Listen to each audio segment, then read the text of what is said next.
star on stage and on screen. Brian Cox is now stepping behind the camera for the first time with his directorial debut film, Glenrothan, in which he also stars alongside fellow Scotsman Alan Cumming, and he's here. One of his most iconic roles, though, is arguably the merciless media mogul Logan Roy in the multi-award-winning series Succession. Volatile, short-tempered, Logan Roy often took great pleasure in berating his staff. Oh, what my goodness. Amazing performance from Brian, who joins us now. Morning, morning. Such a scary guy to play. And people come up to you in the street, don't they, and ask to do selfie videos? Yeah, they asked me to say the inevitable. I can't say it on television this morning, but the inevitable thing. I mean, the worst time of that I had was I was in LA. It was the time of the Golden Globes, and I was invited to a talk given by Ronan Farrow with all these kind of Hollywood women sitting around. Right. And it was very intense. It was one of these very intense things, and he was talking about the Me Too movement and all these women going, yes, yes, yes. And then suddenly I arrived late, so I was standing at the back, and then as he finished, it was a round of... They all turned and saw me, and immediately they took out their telephones and said, can you tell us to you-know-what?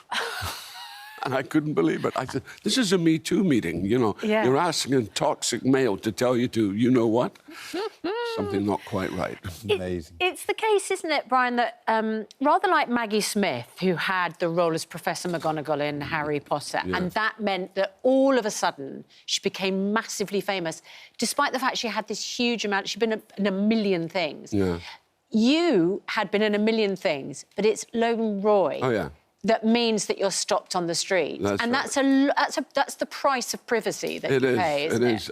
I've mourned my loss of anonymity, you know, because I love the fact that people said, "Well, you, oh no, oh, you, wouldn't you? No, no, no. Oh, you were in that, weren't you? Yeah, I mean, that was great. But now they all know who I am, so it's a little overwhelming sometimes. But now you are behind the camera. Yeah. You are directing. It's amazing for the first time. Yeah. What's it like to see that different perspective? Hell. Is it? Is it? It's hell. Is it going to change the way you think about acting? Oh, well, certainly I've learned... I've got a lot of respect for directors, I tell you that much, having directed. It was hard. It was really hard. I mean, it's a beautiful script and a beautiful cast. I mean, I was really excited about the cast. There was Alan, I think Alan Cumming's giving one of the best performances he's ever given in this movie. And I play his elder brother as well, so...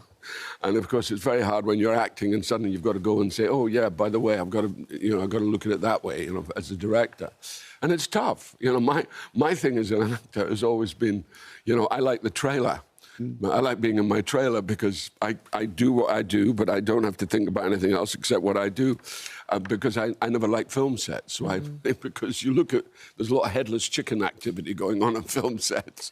But this unit that I worked with were the best unit ever. It was an old Scottish unit, and they were... I mean, by saying Scottish, people who lived in Scotland, you know, and they weren't all necessarily Scots. And it was just wonderful. They were a wonderful crew. Have you been the kind of actor who's always been self-critical? I mean, do you watch yourself back and think, I could do that better? No, I never watch myself. But now you're the director. Yeah, I've that's got to your watch job. myself. Yeah, I know. So do you give yourself lectures? Yeah, it's very hard, because I kind of let other people look at my performance and say, I can't even watch it. I mean, it's a Even when you're the director? Even when I'm the director, I can't watch myself. It's very hard. I've never been up... I don't watch anything I do, you know. I mean, that's the first time that clip from Succession, I've never seen that before. Sounds stressful. Really? No. You should watch it. It's really good. Yeah, I think I've watched about one episode, I think. I mean, I've watched bits, but, I mean, it probably amounts to one episode. You'd understand why people keep coming up to you in the streets. Yeah. No. But also, I wonder... The most incredible episode, or one of them, I mean, they're all brilliant, but your funeral, and that would be weird to watch. What? Oh, my funeral? Yeah, that was odd. I had to pretend to...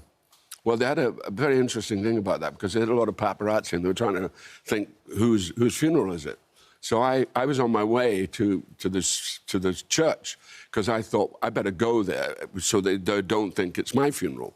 So I went to the funeral, and I was about to go, and they said, oh, you don't have to come. And I said, I do have to come, because as soon as I arrived, the paparazzi were immediately out taking photographs. So it got rid of the idea that it was my funeral, you know. And have you watched that episode? No. Oh, no, I have. I watched Kieran, who is absolutely magnificent in that. I did see part of that episode, yeah. Is Kieran that, but wonderful. that must be strange. It is. It's odd. It's odd. It's odd. You know, as an ex-Catholic, getting a full Catholic funeral, I thought was, wow, that's incredible. My mum would be really Quite pleased. amazing. So we've got to ask you, because the last time we were together was election morning. Right. And we were asking you about Keir Starmer. In fact, I think we can probably play a Oh, little no, clip. really? What I said? I'm sorry, you're going to have to watch yourself at this moment. Oh, God. I'm going to get our director to cue Brian. Him rather inscrutable as a character. But he could easily be the Clement Attlee for this generation. That could be possible, because my belief that I think Clement Attlee was probably the greatest Prime Minister we ever had, but the kind of unsung hero. So I think Keir has that possibility of becoming that. How's he doing?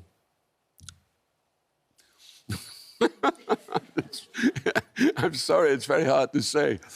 All I can say is sausages are the boys. You know, that's all I can Referring say. to his unfortunate You know, slip-up. it was an unfortunate slip-up.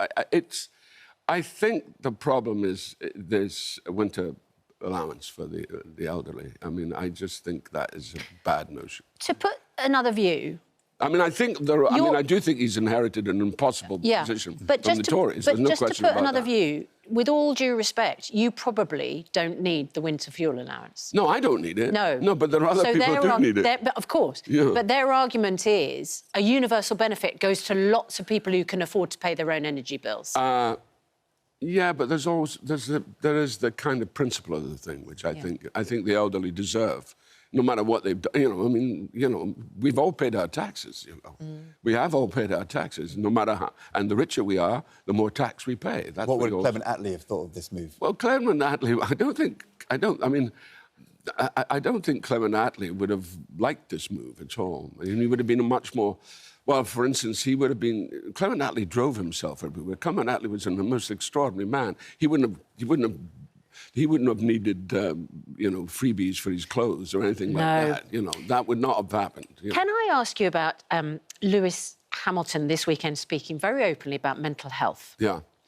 He said he struggled with mental health issues for most of his life due to being bullied at school and the pressure of racing. Some people think it's a generational thing. Younger people are much more able to talk about mental health and the struggles with mental health, and the older generation can sometimes be a bit dismissive. Well, you're very different. My mother, you know, had a huge nervous breakdown when I was 9, and it was after my father died, and she felt a lot of issues, and she had electric shock treatment. And that was how they dealt with her mental health. You saved her life at one point. Well, yeah, because I came home one day and she was cleaning the oven. I thought she was cleaning the oven, but there was a strong smell of gas. Oh, my goodness. And so she was not cleaning the oven. But she stopped. I mean, I think it was just a moment. It never occurred again. How old but it was was you short. then? I was about 9, you know. And I mean, what an impact on you. I know, it was odd. I remember it as vague. I thought, that's odd, why is there a smell of gas? And it was only latterly, really, that I put it together. You know, it was when I was virtually, you know, my teenage years before I actually put 2 and 2 together. Amazing. But mental health is a big issue, and it's an issue that needs to be tackled. And I think the whole thing about getting stuck behind your desk and not having... people need to get away, because after a while you start to deteriorate, you know. And this is a campaign being run by the athletics brand ASICS, which you're working with, to encourage us all to get up and get moving. I'm going to ask you not to get up and get moving, because we have someone who's put their running shoes on and is coming over to join us. Oh, really? And I have a feeling... Oh, my God, there she You're is. already best friends. Thank you. Yeah, there she is. Hello, darling. Oh, I love him so much. Well, and he I loves love you you. so much, he gave you your BAFTA, I know. didn't he? I was overcome. And how do you describe Lorraine, Brian? She's the nicest person on television, without question. Yeah. She really is. I mean, she's always been like that. Lorraine... Susanna's a close second. Well, Absolutely. sorry, Susanna, I don't know you as well. No, I'm but sure equal. you are. First equal. I would First agree. equal. You absolutely Oh, are. no, you're smashing. Well, From the same kind of part of the world. We come from the same part of the Same world. sort of background. She actually chose the East... She's a Glaswegian, but she actually chose the East Coast. Yeah. Which I was very, very honoured by. Do you hang out at the weekend together? I wish we could. I wish we could. I wish we could, but the... Too busy. Well, and also, you know, too far away. Too far away, yes, exactly. Too far away. Because she's moved down now. Well, I'm glad that we were able to bring you No, it's together. lovely. Lovely. It's so lovely. nice It's lovely to see you. And you How look are smashing. I can't believe you said sausages are the boys on the tail. I know. She knows what that is. Oh, right, OK. She knows what that Is that a Scottish thing? Yeah, it is a Scottish thing, yeah. Sausages is the boy. I think it was a comedian called Alec Finlay. You know, it wasn't Alec Finlay used to go, sausages is the boys. And immediately when Starmer said that, I immediately thought, oh, my God, it's sausages is the boys. There's a small elite band of people that would be saying that. Yeah. Oh, my It's very goodness funny. me. Right, well... Yes. Lorraine, I'm Yes. sure you'd like to take Brian Just Cox back with you always. to the studio. Absolutely. What else have you got for us? Loads and loads. tonight? We're talking about scams with our Claire because it is getting ridiculous now, especially with older people who maybe aren't as tech savvy. So we're going to talk about that. Also, well, Sheila Hancock. What can you say about Sheila Hancock? Total legend like yourself. We're going to be talking to her about loads and loads of things, including Dame Maggie Smith, of course, remembering her, which is great. Yeah, so that's going to be happening at 9 o'clock. Wonderful stuff. Yeah. Did you work with Dame Maggie? No, sadly, I never did. But she is...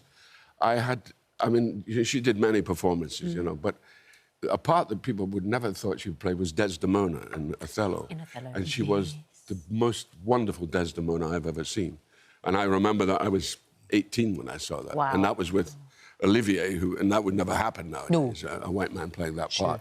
But she was astonishing, and she was an astonishing... Her range, she was an arch comedienne, I mean, really brilliant. And, of course, there's a lot of influence of Kenneth Williams in Maggie when she does her comedy. Oh, yeah, they were great friends. They were pals, great friends. They were... Right, And then, yeah. of course, like Logan Roy, her part in Downton Abbey Oh, yeah. suddenly made her That's a right. massive... But she didn't say the F word in that. No, and we're not going to say it this morning either. No, Thank you both very much I've avoided it. indeed. Have you noticed I've actually avoided saying the F I know, word? I'm Yes. very impressed by Yes, Well that's good. Exactly. You have to keep a Got lid away on with it. Lorraine as well sometimes too.